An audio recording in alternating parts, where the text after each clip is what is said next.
I do have autism myself. I was diagnosed when I was younger. I couldn't speak, but since I went into primary school, which was my primary school, Kirkrakes, I spoke my word out, and since then I've been proud of myself for who I am. We're in Goma today to launch the Autism Friendly City logo. We had a competition which school children from across the city took part in.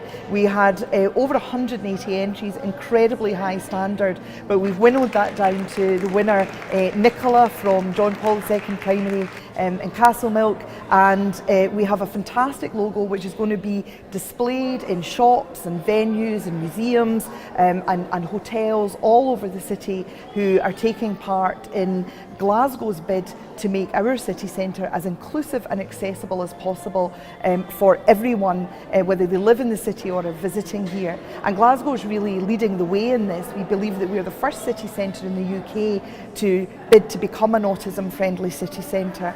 And the organisations and the businesses that are taking part in it will do staff training and staff awareness raising, and also even some physical adaptations, which don't have to be huge, but just places where people with autism and their families can go if they feel a bit distressed or that they just need a break from a noisy, busy place for a moment. I think it will help people to understand it more, because some people just doesn't understand it a bit.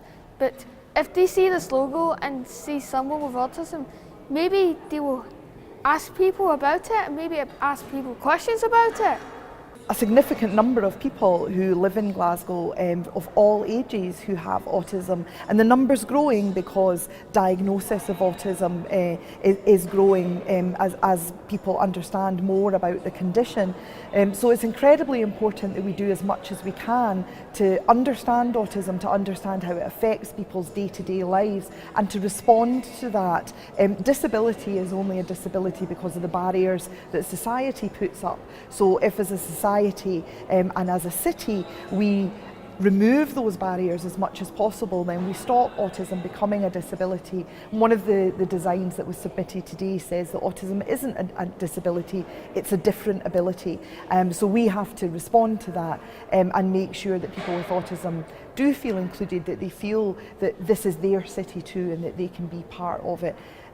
Social isolation is a huge problem in our society, maybe the biggest problem facing us as we go into future years, and it's something that affects people with autism disproportionately. They feel that they're not able to take part in the world around them sometimes. So as a city and as a city council, we've made a decision to do what we can to try and counteract that and have people with autism of all ages feel that they can take part in the day-to-day life of the city and interact with their fellow Glaswegians and with visitors here in the city centre.